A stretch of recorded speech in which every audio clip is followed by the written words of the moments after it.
The Pac-12 wants to add another basketball team to the conference, and St. Mary's, well, they're the perfect fit.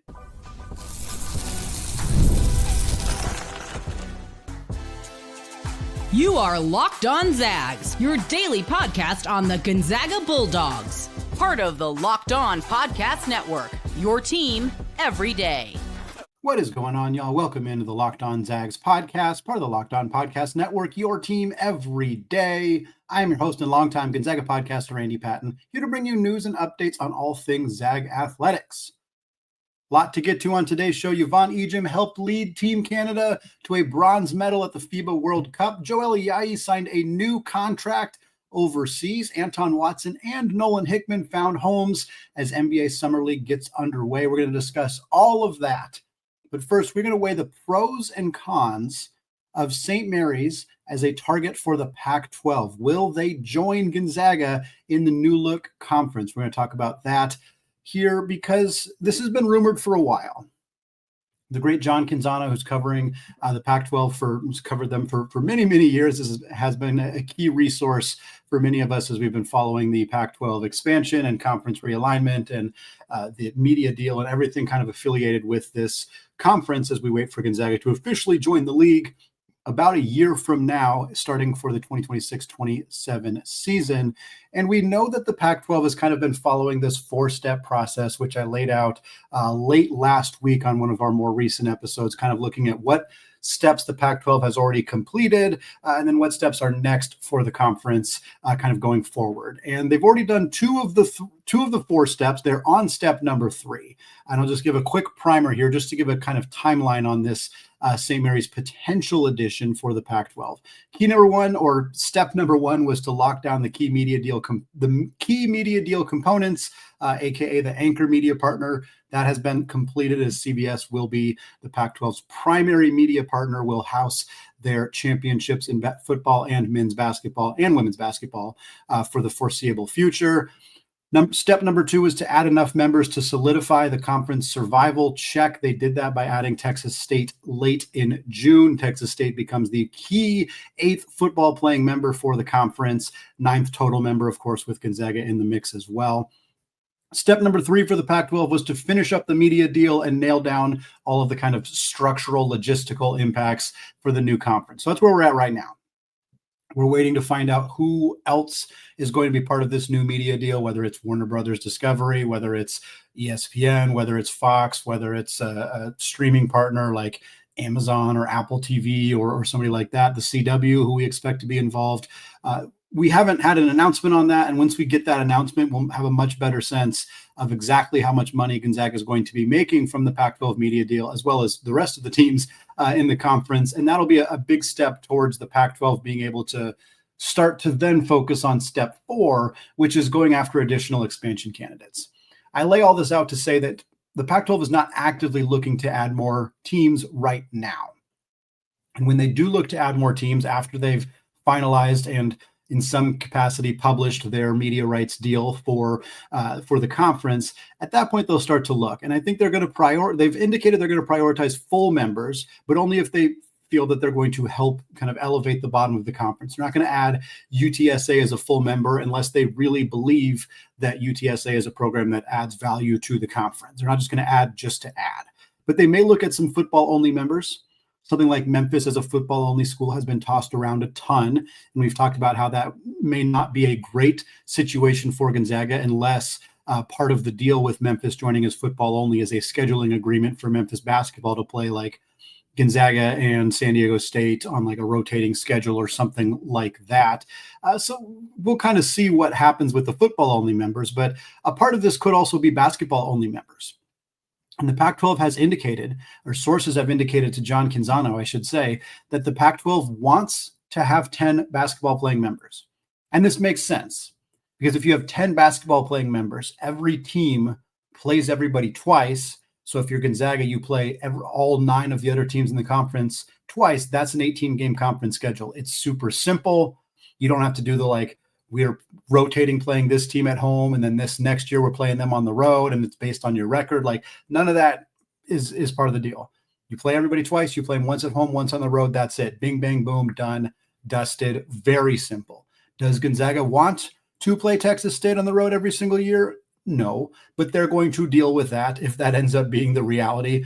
There's really not any situation where that's not going to be the case unless they add multiple more basketball playing members and get to the point where an 18-game schedule wouldn't play everybody on the road. But even then, I think that's unlikely and not happen. And even if it does happen, it's not happening anytime soon.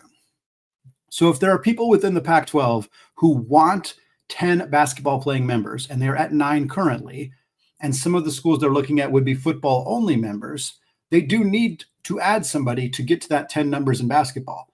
And St. Mary's kind of feels like the right fit. We'll talk about the pros and cons for St. Mary's to the Pac-12 from a Gonzaga perspective and just kind of from the overall Pac-12 perspective. The pros is that it gives Gonzaga this rivalry. And this is a pro for Gonzaga and a pro for the Pac-12. They can market the hell out of a Gonzaga-St. Mary's rivalry because it does huge numbers. We already know that. I mean, ESPN cashed in a bunch on the Pac-12 or on the Gonzaga St. Mary's rivalry. Sean Farnham and Dave Fleming made ESPN a whole truckload of money over the last half decade on this game. And again, ESPN not a part of the partnership right now. Not sure if they will end up being part of the media deal for the Pac-12, but they loved that late night programming, that 8 p.m. tip for Gonzaga St. Mary's. It has value. If it's not to woo ESPN, CBS is going to gobble that game up if they can. This is a big time West Coast basketball rivalry that the Pac-12 would love to be able to market and sell to media partners, specifically to CBS, I imagine. And that's a huge deal for the conference. It's also a big deal for Gonzaga. And it's a big deal for the entire conference in the sense that St. Mary's gives you multiple more quad one games. It strengthens the schedule for every team in this conference. But for Gonzaga, it adds minimum 2 quad one games, potentially 3, if you face them in the Pac-12 tournament as well. And again, St. Mary's is not always a guaranteed 3 quad one games, but they've been pretty consistently providing 3 quad one games, or at worst 2 quad one games and a quad 2 game when Gonzaga plays them at home if they're outside the top 30. Either way, this is a very big time opportunity for the entire conference to add a program that really does provide value on the men's basketball side of things pretty unquestionably. At least in the immediate short term, would this team provide that value for every team in the conference from a media perspective and from a just talent perspective and a resume perspective for each of the teams in the league. St. Mary's also a strong fit geographically. It's a footprint in the Bay Area. It's a small footprint, not only in the sense that St. Mary's is not a very big school, but it's not a football footprint. It's just a basketball footprint. But for a conference that had a really strong hold in the Bay Area with Cal and Stanford for so long, and now has completely lost that. And the conference has not really recuperated the Bay Area in any capacity. Fresno State is not really in the Bay Area. And so for the Pac-12, this is an opportunity to have at least a little bit of a footprint in a very, very big geographic area with a ton of people, a dense population in the Bay Area and the Northern California portion of the country. And then beyond that, it solidifies the Pac-12 as the best basketball conference in the West Coast. They're already there. They're already there. They're better than the WCC. They're better than the Mountain West. But the Mountain West would get a lot closer if they themselves tried to poach St. Mary's from the Mountain West or from the WCC. If they also perhaps go after San Francisco and or Santa Clara, try to build more of a basketball super conference, they still aren't going to be on the level of the Pac-12, thanks to the strength of Gonzaga and San Diego State and also Utah State and Colorado State, who've brought some serious oomph to this conference. But if you add St. Mary's, it's over. There's really nothing the Mountain West can do to reasonably compete with you as a strong basketball conference.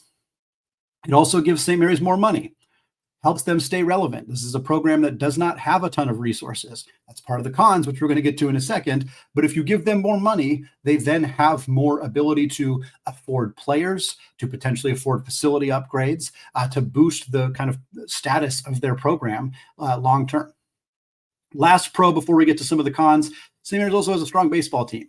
Strong baseball team last year. They made a regional, not always strong, but Corbin Burns went there. He's a Cy Young winner in the major leagues. Tony Gonsolin from the Dodgers went there as well. This is a program that has some success in baseball and a conference that could use another little push in baseball. Texas State was a good addition, but adding St. Mary's makes this conference a little bit better in what is generally considered the 4th most important sport in college athletics outside of football and men's and women's basketball. The con, St. Mary's is small. It doesn't have a lot of reach. It does not have a lot of impact in that media market. There's not a lot of people clamoring to watch St. Mary's on TV. There's not a lot of people going to St. Mary's games. There's not a rich alumni base of Gales fans. There's not a lot of people who are St. Mary's fans who did not go to St. Mary's. It's just not a program that has really kind of ascended to the level of like a Gonzaga or some of these other programs where they have this huge like national following and people either love watch them or hate watch them, but either way they're watching them. St. Mary's has not ascended to that level. And they're just kind of buried among other programs in the Bay Area. They're not, again, they don't really make a big impact in terms of kind of being nationally relevant or even locally relevant. And that is absolutely a significant downside to adding this program. Outside of that, the facility is fairly subpar. They're small. The basketball arena is smaller than any other one in the conference by a fairly significant amount. Some of the facilities are not in the best of shape. Again, I think this is where adding them to the conference and giving them, more money than they're making in the WCC could help with some of that stuff. You could also come to some agreement with them of like, hey, we'll add you starting in this year, provided that there's a facility upgrade here or, whatever other things you may want or need them to do in order to kind of feel more comfortable with them coming into the conference. And then for Gonzaga, your biggest rival is getting a pay raise. I guess that's not great.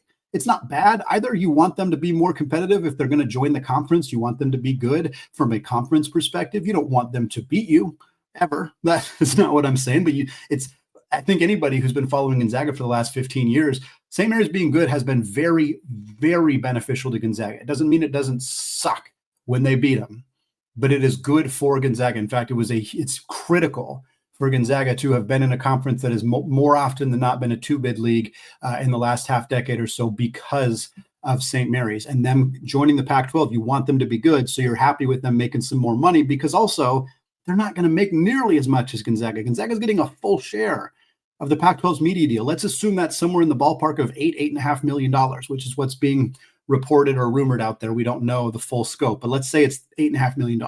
St. Mary's isn't getting anywhere close to that. Whatever media share they're offered from the Pac-12 would potentially be as little as a quarter of that, 2 million, maybe 3 million, but they're not getting half. They're not getting, they're not going to be anywhere close to what Gonzaga is making. They're still going to make more than they're making in the WCC. So it's a good deal for them, but they're not going to be anywhere approaching Gonzaga. So I don't think that that's as big of a con in the sense of like, oh, now St. Mary's is going to be able to compete with us more easily. St. Mary's might be able to compete better than some of the other teams in the Pac-12 simply by, if they have a $3 million media deal, let's say, they're going to put most of that towards men's basketball, which will probably elevate them ahead of programs certainly like Fresno State, but even like Colorado State and Utah State are probably going to spend the majority of their money on football, and therefore St. Mary's will be able to be more competitive than everybody in the conference except probably Gonzaga and probably San Diego State from a men's basketball financial perspective. Well, folks, we're going to move on. This is a fun conversation. It's not going to happen anytime soon. I think that's a key element of this. We're still waiting. St. Mary's is still waiting. The timeline is not at the point where this is going to be an imminent addition for the Pac-12. But I know a lot of people are anti St. Mary's coming to the Pac-12. I understand some of those arguments, but I think overall this would be a good thing for the conference. It would be a good thing for Gonzaga. And I think is ultimately something that is going to be very seriously considered when the time is right for the Pac-12. But right now I want to talk about Gonzaga's starting backcourt from last season because they're reuniting together in Dallas with the Mavericks for NBA Summer League. We're going to talk about that and the 10 total Zags that are participating in Summer League as it gets underway. All that coming up here in just a second.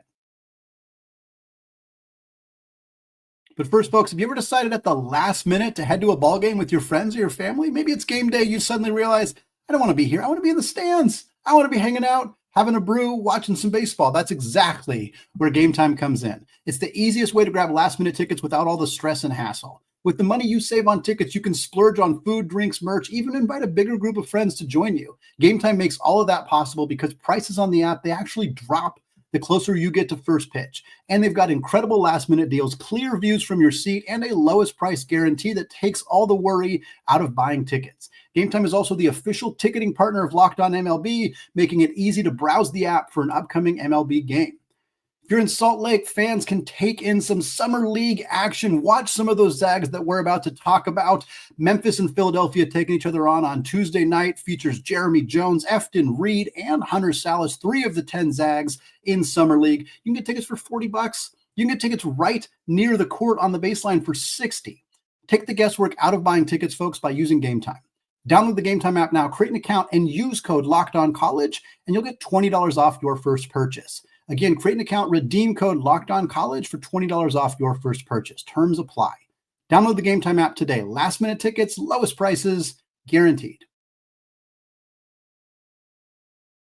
All right, folks, segment 2, still Andy Patton, still Locked On Zags podcast. Moving away from our conversation about St. Mary's as a target for Pac-12 expansion as they get to the next steps, which could include asking basketball-only members. St. Mary's, of course, the most logical of those potential additions based on their geography and their success on the basketball court. We're instead going to talk about Summer League. Summer League's getting underway. There's 3 different leagues. There's one in Salt Lake, one in San Francisco, and then, of course, the big one in Las Vegas. The Vegas Summer League won't start until July 10th, but the Salt Lake and San Francisco leagues both started on July 5th. So we already got a couple of teams, a couple of former Zags in action. But I want to talk about the last 2 players to sign with NBA teams that we hadn't seen yet. Nolan Hickman has joined the Dallas Mavericks as part of their Summer League roster. That means he is reuniting with his backcourt mate of the last 2 years, Ryan Nembhard. Nembhard, of course, signed a 2-way deal with Dallas shortly after the NBA draft concluded, the second round on Thursday, June 27th. Within an hour, I believe, of that round concluding, we heard that Nembhard had signed that 2-way deal with Dallas. Now Hickman joins him with the Mavericks in Summer League. We've been waiting for Nolan Hickman to sign. We already seen Ben Gregg and Caleb Battle sign, so Hickman was kind of that 4th and final graduating senior. We expected that all 4 of them would get a chance in Summer League. I think the one I was the least confident about was Ben Gregg, but he signed pretty early in the process, and I felt very confident that Hickman and Battle would find spots, and now, of course, Nolan does. Hickman is trying to ride out his strong 3-point shooting as the biggest case for him to potentially make an impact at the NBA level. Hickman shot 44.5% from 3 last year. That was on over 5 attempts per game. He's one of the best 3-point shooters in college basketball. He hadn't always been that. He's steadily improved across all 4 seasons he was at Gonzaga. That's a good sign for him. Growth as a perimeter shooter is going to be viewed positively. The problem for Nolan is pretty simple. He doesn't do much else offensively. He's 6'2", but doesn't really play point guard. He's not a facilitator. He's not a great passer. He's not a great driver. He doesn't finish super well around the rim. He's a good 3-point shooter.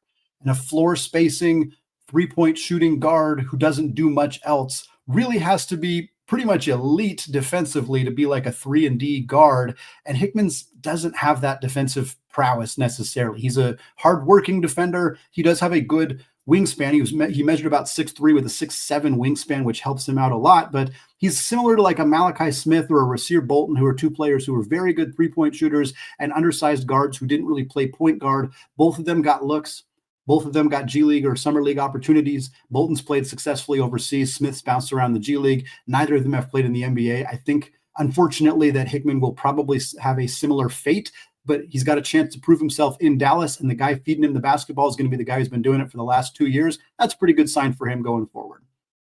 Anton Watson joins the New York Knicks in Summer League. This is not a big surprise, although it took a while for that team to finally release their Summer League roster, but we kind of expected Watson would be on it. He finished the season with the Knicks last year, played 9 NBA games, all with New York, despite the fact that he was drafted by Boston. Boston signed him to a 2-way deal, left him in the G League with the Maine Celtics for as long as they were allowed to. Reminder, the 2-way deals means you have to spend a certain amount of time in the G League and a certain amount of time in the NBA. When Watson had played up to his G League or had his G League maximum / had not played for Boston in the NBA, the Celtics opted instead to waive him. New York claimed him because he was claimed and not signed as a free agent. New York had to honor his 2-way contract, so they put him in the NBA. He played 9 games for them. In 22 minutes across those 9 games, he scored 8 points with 3 boards, 2 assists, and a steal. And now the Knicks are retaining him. Now he's not on a 2-way contract anymore.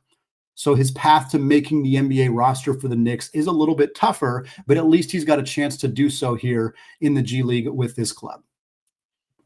Watson and Hickman are 2 of 10 former Gonzaga players who will be in Summer League this year. Drew Timme is among them. He is joining Summer League for the third straight year, despite the fact that he has a guaranteed NBA contract with the Brooklyn Nets. Ryan Nembhard, we already mentioned him. He is with Dallas on a two-way contract. The other players are all just on Summer League rosters. They do not have a two-way contract. They do not have an NBA contract. They do not have an Exhibit 10 contract, which Exhibit 10 contracts promise you an invitation to training camp and a spot on that team's G League roster. So these guys are basically just free agents who are trying out for every team in the league with their performance here in Summer League. That would, of course, be, as we mentioned earlier, Ben Gregg with the Boston Celtics and Caleb Battle with the Phoenix Suns, as well as Jeremy Jones. Shout out 28-year-old Jeremy Jones, who spent most of his professional career in Japan, but last year came back to the States, played for the Rio Grande Valley Vipers in the G League, put up some decent numbers, about 5.5 points per game.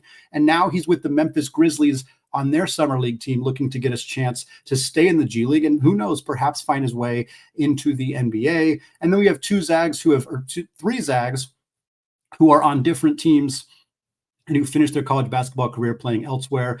Hunter Salas is on a two-way contract with the Philadelphia 76ers. His Wake Forest teammate, Efton Reed, who of course also spent a year at Gonzaga, is with the Memphis Grizzlies alongside Jeremy Jones in the G League. And then Umar Ballo, who last played for Indiana after spending 3 years at Arizona and 1 year at Gonzaga, is with the Miami Heat on their Summer League team.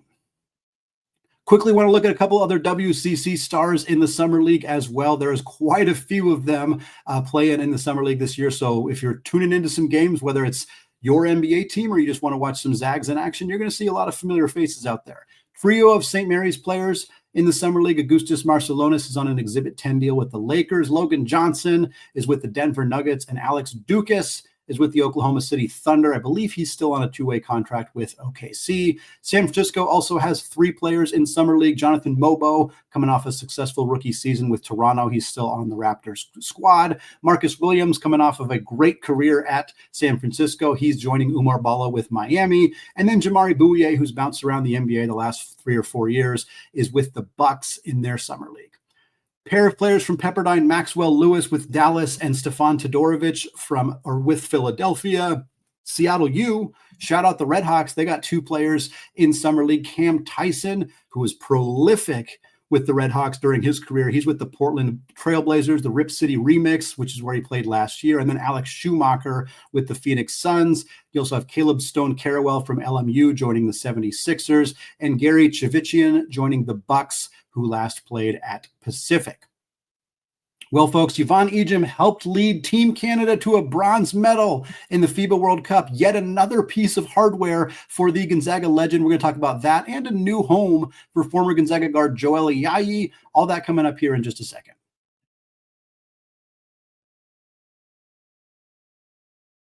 All right, folks, segment 3, still Andy Patton, still Locked On Zags podcast, closing out the show with a couple international Zag updates for you. First, Yvonne Ejim helped lead Team Canada to a bronze medal in the FIBA World Cup. Yvonne has been a stalwart on the Canadian senior women's national team, on their FIBA teams. She's been somebody who's played for Team Canada every single opportunity that she has gotten.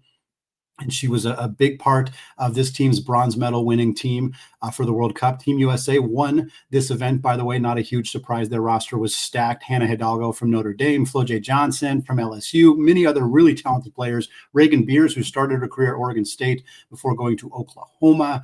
So not a surprise that Team USA won this event, but Canada beats Argentina in double overtime. By the way, to win that bronze medal, it was an insanely exciting game. Silas Swartz, hit the buzzer beater for Team Canada to take that W over Argentina. Ejim played 38 minutes in this game and had a very unique stat line. 1 point. 1 point in 38 minutes obviously kind of raises some eyebrows. Like, oh, what happened? She only 1 of 4, or I think, 1 of 4 from the field, 1 of 4 from the free throw line, and I think 0 of 2 from the field. So she didn't take a whole lot of shots. But what she did do was gobble up rebounds, 16 total boards for Yvonne in her 38 minutes of action. So despite not doing a lot on the scoring side of things, she was a menace on the glass. She also had a steal and an assist. Like we said, Canada was not able to get past Team USA, lost to them 65-53. Ejim had just 4 points in that game, although she did have 10 rebounds and a block as well. All told, across 7 games for Team Canada, Ejim averaged 23 minutes per game, 5.6 points, 9.9 rebounds, 1.4 assists, and 1 steal per game. Just 62.5% from the free throw line on 5 of 8 shooting, 17 of 37, so about 46% on twos. Did not take any threes, but still a big-time impact for Yvonne, who was on Canada's legitimate Olympic team in the 2024 Paris Games. She will likely be a member of the 2028 Olympic team in Los Angeles, has again continued to establish herself as a premier player for Canada on the women's side of things. Obviously, Yvonne was able to participate in this because she was not selected in the WNBA, or she was not did not make a roster out of the WNBA. She was selected in the WNBA draft, 33rd overall in the 3rd round to the Indiana Fever. However, she was one of the last players cut by Indiana during training camp before the WNBA season got started. It's a trend that we've seen for Gonzaga players. It's a trend we've seen across the entire WNBA space, as it's such a difficult league to stick as a rookie. It's oftentimes second-round picks get cut. Heck, first-round picks getting cut is not super surprising, whereas that is astonishing if it happens in the NBA.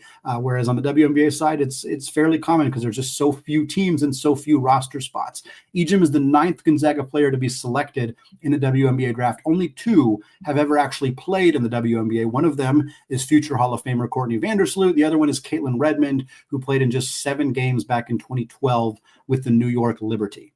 Players like Brenna Maxwell and Kaylin Trung and Jill Bartha and many others, Vivian Freyson, have been drafted, have had prolific college careers, and have not had a chance to play in the WNBA. Ejim is playing professionally in Spain now and will return to that team after this Team Canada experience, but this will not be the last time we see Yvonne wearing the red and white in a Team Canada uniform.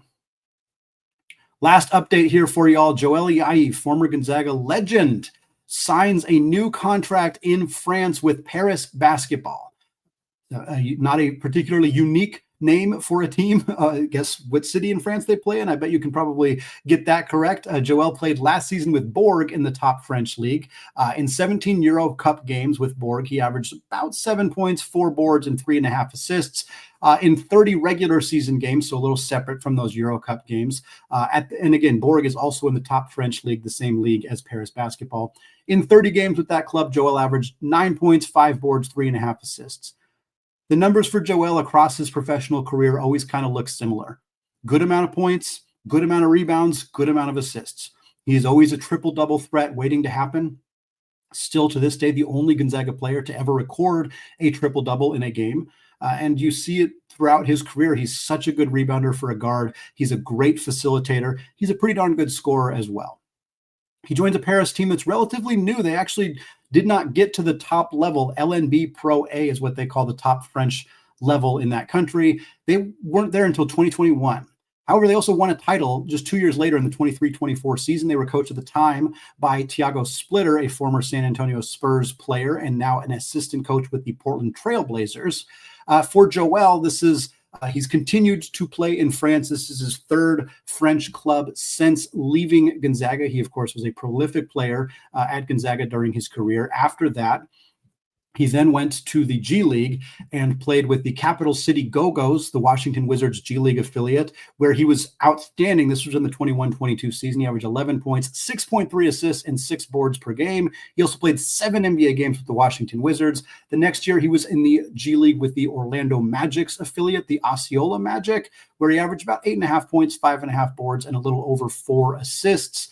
And then after that, he decided to head home, joined his home country in France, joined the club called Nanterre for the 23-24 season, spent last year with Bourg, and is spending this year now with Paris. So 3rd different club in France in 3 years for Joelle, making his way through the French professional league. What a cool opportunity for him to play in his home country, to play for a couple of different clubs, to continue to have success on the basketball court. I'm very happy and excited for Joelle. Love watching him play. He's always a favorite. He's a fan favorite for a reason too, just an infectious personality, happy guy. And again, does a little bit of everything on the court, which always makes it a little bit more fun to watch those kind of players compete. So happy for Joelle. Looking forward to seeing what he can do in his continued professional career over in his home country of France. It's going to wrap it up for me today here on the Locked On Zags podcast. Folks, thank you so much for making the show your first listen or your first watch of the day. Of course, always want to give a special shout out to those everyday listeners and those of you who have hit the subscribe button on YouTube. We're close to 3,500 subscribers. Would love to get there before the end of the month.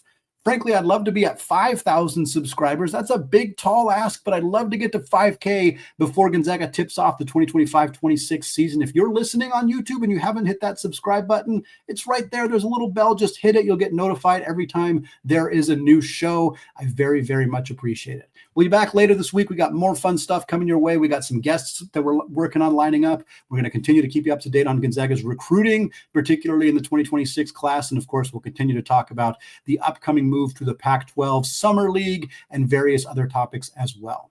Thanks again, folks. Have a fantastic rest of your day. And of course, as always, go Zags.